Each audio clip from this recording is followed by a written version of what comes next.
यही बजट का ही तो मौका होता है कि आवाम के नुमाइंदे आवाम की आवाज़ बनकर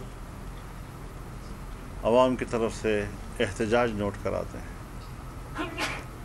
लेकिन जिस तरह के बख्तरबंद गाड़ियों के ज़रिए से दरवाज़े तोड़े गए, जंगला तोड़ा गया, मुअज़्ज़ज़ मेंबरान असम्बली की हड्डियाँ तोड़ी गईं, मौलाना अब्दुल वाहिद सिद्दीकी का हाथ टूटा, दूसरे मुअज़्ज़ज़ अराकीन, बुज़ुर्ग अराकीन, उनकी तौहीन की गई और इस तरीके से बख्तरबंद गाड़ियों को अपने मुल्क के VIPs के ख़िलाफ़ इस्तेमाल किया गया। शर्म की बात है, धांधली की पैदावार की हुकूमत और असम्बलियाँ यही किरदार अदा कर सकती है। पूरे मुल्क में हर हलके में लुच्चे लफंगों को धांधली के ज़रिए उठाकर पार्लियामेंट में बिठा दिया गया और आज उनका ये किरदार सामने आ रहा है। न कोई वक़ार है, न कोई एहतराम है, न कोई किसी की इज़्ज़त व आबरू है, और इस तरीके से नाअहल लोगों को, जिनका कोई सियासी किरदार नहीं है और महल्ले के औबाश लोगों की तरह उठाकर पार्लियामेंट में बिठाकर पार्लियामेंट की बेतौकीरी की गई है। इस सूरत हाल में PDM अपने मौक़िफ़ पे कायम है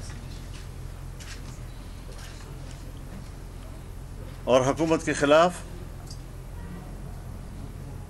अवामी क़ुव्वत के साथ तहरीक का अमल जारी है। इंशाअल्लाह अज़ीज़ 4 जुलाई को स्वात में तारीख़ का सबसे बड़ा इज्तिमा होगा इंशाअल्लाह अज़ीज़, और अवाम की शिरकत ये बताएगी कि सूबा खैबर पख्तूनख्वा के अवाम ने किस तरह इस हुकूमत को मुस्तरद किया है। पश्तून कौम तो बड़ी इज़्ज़तदार और बावक़ार कौम है, लेकिन इनके किरदार की वजह से पश्तूनों का इज़्ज़त व वक़ार और उनका बाहमी एहतराम की जो रिवायात हैं वो पामाल हो गई। ऐसे लोग कम अज़ कम पश्तून कौम के नुमाइंदे नहीं हो सकते।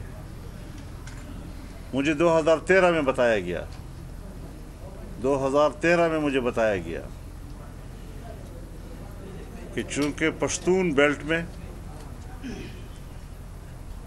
मज़हब की जड़ें गहरी हैं और मज़हब की इन गहरी जड़ों को उखाड़ने के लिए हमारे पास इमरान खान से बेहतर चॉइस और नहीं था। जिस मंसूबे के तहत यहाँ पर नई नस्ल को गुमराह किया गया, जिस तरीके से यहाँ की बावक़ार और आला रिवायात के हामिल तहज़ीब व तमद्दुन को पामाल किया गया और एक मादर पिदर आज़ाद मुआशरा तश्कील देने की कोशिश की गई, उसके लिए यही पार्टी और इसी पार्टी की क़ियादत को चुना गया है और ये खालिसतन मग़रिबी और यहूदी एजेंडे की बुनियाद पर किया गया और हम अपने इस दावे पर कायम हैं। एक बड़ी जंग है और इंशाअल्लाह ये हमने जीतनी है।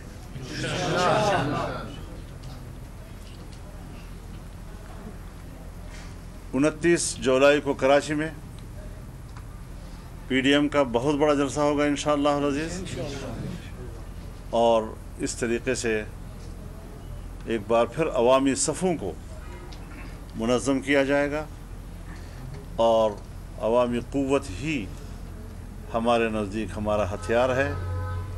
जमहूरी हथियार को इस्तेमाल करेंगे, भरपूर तौर पर इस्तेमाल करेंगे इंशाअल्लाह अज़ीज़, और मुल्क को आइन की पटरी पर वापस लाने के लिए हम अपनी जद्दोजहद जारी रखेंगे।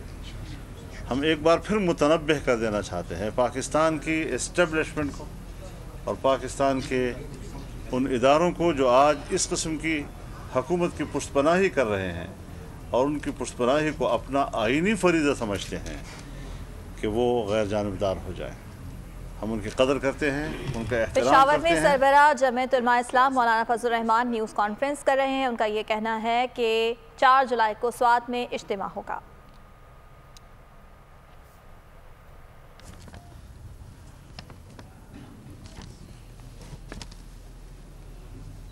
قومی اسمبلی میں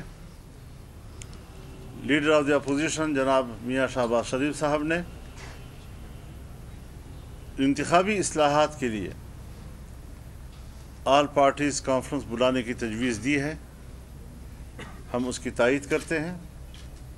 اس پر کام ہونا چاہیے اور بنیادی نکتہ یہی ہو کہ انتخابی مراحل کے اندر کسی مرحلے پر بھی جاسوسی اداروں کی مداخلت نہیں ہونی چاہیے. فوج کو الیکشن سے دور رکھا جائے. کہیں پر امن و امان کی صورتحال ہے تو اس کے لیے پولیس کافی ہے.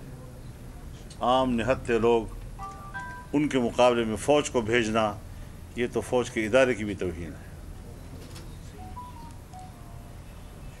تو اس لحاظ سے کچھ تجاویز ہمیں مرتب کرنی ہوں گی. ایسی تجاویز جو منصفانہ انتخابات کی ضمانت دیں اور قوم کے لیے انتخابی نتائج قابل قبول.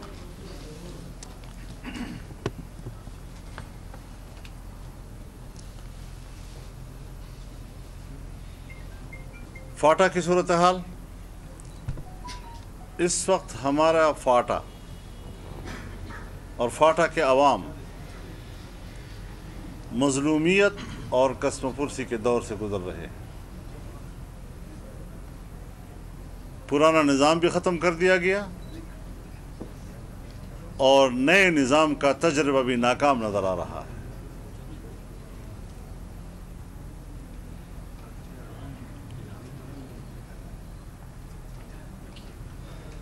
دہشت گردی دوبارہ سر اٹھا رہی ہے.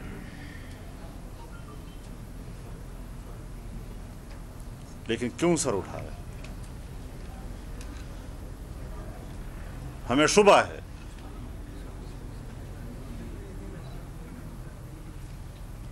کہ اس قسم کے حالات ریاست اور ریاستی اداروں کے ناک کے نیچے پیدا ہوتے ہیں. ان کی آنکھوں کے سامنے یہ حالات رونما ہوتے ہیں. بلکہ اگر میں یہ گستاخی بھی کر لوں کہ اس میں ان کی کچھ آشیرواد بھی حاصل ہوتی ہے تاکہ فوج کو فاٹا میں رکھنے کے لیے جواز موجود رہے. چنانچہ دوبارہ وہاں پر نئی نئی تنظیمیں اٹھ رہی ہیں جو ٹارگٹ کلنگ کرتی ہیں, حتیٰ کہ علماء کو قتل کرتی ہیں, ان کو شہید کرتی ہیں, اور اس طرح عوام میں ایک اضطراب اور عدم تحفظ کا ایک احساس دوبارہ پایا جا رہا ہے. کیوں قوم سے کہا گیا کہ دہشت گردی ختم کر دی گئی؟ کیوں قوم سے کہا گیا کہ وہاں پر امن حالات ہیں اور وہاں پر انضمام ہونا چاہیے؟ تو یہ ساری صورتحال ہم سمجھتے ہیں کہ مختلف ادارے کچھ اپنے مفادات اور اپنا ہاتھ اوپر رکھنے کے لیے کر رہے ہیں تاکہ اس کے لیے جواز موجود رہے. سرتاج عزیز رپورٹ میں کہا گیا تھا کہ 10 سال تک 1000 ارب روپیہ فاٹا کو دیا جائے گا, ہر سال 100 ارب روپیہ, تاکہ وہاں پر ترقیاتی کام, سڑکیں بنے, اسکول کالجز بنے, یونیورسٹی بنے, ہاسپٹلز بنے اور لوگوں کے معیار زندگی کو بلند کیا جائے تاکہ بندوبستی علاقوں کے لوگوں کے ساتھ ان کی جو زندگی کا معیار ہے وہ اس کے برابر آ جائے. آج تک انہیں 1 پیسہ نہیں ملا, اور اس سال جو بجٹ میں پیسہ رکھا گیا ہے جو نمائشی ہے وہ بھی کوئی 54 ارب کا ہے. 100 ارب کا تو से भी आधा हो गया है जी। पैसा कहाँ चला गया? पैसा क्यों नहीं है पाकिस्तान में? हमारा बजट जीरो से नीचे क्यों चला गया है? मैं वाज़े तौर पर कहता हूँ कि झूठ बोलकर जितने भी बड़े बड़े दावे किए जाएं, महंगाई का पहाड़, एक और पहाड़, जिस तरह कोरोना का कहते हैं ना नई लहर आ रही है, तो कोरोना का महंगाई का भी एक नया पहाड़ अब गिरने वाला है। आवाम की हालत और बुरी हो जाएगी और ये दावे करते फिरेंगे अपने बड़े बड़े महल्लात में बैठकर अय्याशियाँ करते हुए। वो समझेंगे कि सब हमारी तरह खुश हैं। किसी लिहाज से भी इस हुकूमत को बरकरार रहने का कोई जवाब हासिल नहीं है।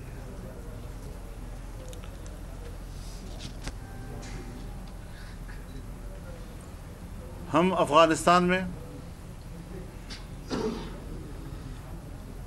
वहाँ का पुरअमन हल चाहते हैं, एक पुरअमन अफ़गानिस्तान, एक मुस्तहकम अफ़गानिस्तान, एक इस्लामी अफ़गानिस्तान, और उस हवाले से जो पेशरफ्त हुई है उस पर अमल दरामद होना चाहिए। ये हीले बहाने के मुआहदे पर अमल दरामद को मौखर किया जाए, इसकी वजूहात वाज़ेह की जाएँ, माकूल वजूहात, ताकि उस पर गौर भी किया जा सके और तालिबान को भी मशवरा दिया जा सके। लेकिन दुनिया में जब मुआहदे होते हैं तो वो अमल दरामद के लिए होते हैं, वो सिर्फ मामले को झटका देने के लिए नहीं हुआ करते। ये डंग टपाव सियासत होती है कि दफुल वक्ती करो और कौम को उसी हालत में रहने दो। सन 1979 से लेकर आज तक अफ़गानिस्तान जंग की आग में जल रहा है और हमारे पड़ोस में है। मैंने पहले भी एक ज़माने में कहा था कि पाकिस्तान अपनी अफ़गानिस्तान के हवाले से अपनी पॉलिसियों पर नज़रसानी करे, उसमें संजीदगी पैदा करे, वरना एक वक्त आएगा जब अफ़गानिस्तान में सब होंगे और पाकिस्तान नहीं होगा। आज का ये पूरा माजी का अशरा वो ऐसी ही सूरत हाल में गुजरा है कि हमारे दुश्मन तो अफ़गानिस्तान में मौजूद हैं और उनका किरदार मौजूद है, लेकिन पाकिस्तान का कोई मुअस्सर किरदार नज़र नहीं आ रहा। हम पाकिस्तान का किरदार चाहते हैं, पाकिस्तान का एक मुअस्सर किरदार चाहते हैं, लेकिन इस तरह की हुकूमतें, कमज़ोर हुकूमतें, नाजायज़ हुकूमतें, धांधली के नतीजे में मुसल्लत की गई हुकूमतें इतने बड़े चैलेंजेस का मुकाबला नहीं कर सकती। कश्मीर हमारे हाथों से निकल चुका है इसी वजह से कि क़यादत कमज़ोर है। अब वो कश्मीर की नुमाइंदगी नहीं कर सकी, वो कश्मीर की तर्जुमानी नहीं कर सकी है, उनकी नीयतें भी ख़राब हैं, उनकी सलाहियतें भी कमज़ोर हैं। तो इस सूरत हाल में हम कौम को, कश्मीरियों को, अफ़गानों को, फ़लस्तीनियों को तन्हा नहीं छोड़ सकेंगे और उम्मत मुस्लिमा इंशाअल्लाह एक सफ़ बनकर अपने चैलेंजेस का मुकाबला करेगी। अल्लाह ताला हमारा हामी व नासिर। भी बताएं कि शेख रशीद साहब का बयान है कि तलखी की सियासत काफ़ी हो चुकी है, अब हमें बैठकर बात करनी चाहिए। बैठकर बात किससे की जाए? कोई बासलाहियत लोग हों, इस काबिल लोग तो हों कि उनके साथ बैठकर आदमी बात करे। जिस तरह का उन्होंने ज़बानें इस्तेमाल की हैं, जिस तरह उनका रवैया है, ये लोग किसी बावकार मजलिस में उनके साथ बैठने के काबिल हैं? किसके साथ बात की जाए? मौलाना साहब ये बताएं कि जब आपसे बैठते तो आप कहते कि पीटीआई हुकूमत को अवाम ने मुस्तरद कर दिया, लेकिन जब उनके साथ बैठते तो वो कहते कि मौलाना साहब और पीटीएम को अवाम ने मुस्तरद कर दिया। तो ये हकीकत में किसको अवाम ने मुस्तरद कर दिया, इसकी समझ तो नहीं आ रही। वो नाई के सामने कोई बैठा था तो उसने कहा कि मेरे बाल कितने लंबे हैं, तो उसने कहा अभी तेरे सामने आ जाए। तो ये फैसला अब आपने करना है, आगे आ जाएगा। ये बताएं कि अगर आपको ये सहूलत या ये अपॉर्चुनिटी मिले कि आप जैसा कि आप कह रहे हैं कि आपके मुकाबले में कोई ऐसा बंदा नहीं है जिससे बैठकर बात की जाए, तो आपके ख्याल में कौन सा ऐसा बंदा या कौन सा ऐसा स्टेज हो सकता है जिस पर आप बैठकर बात మన స్టడీ చూపే నేషనల్ స్టడీ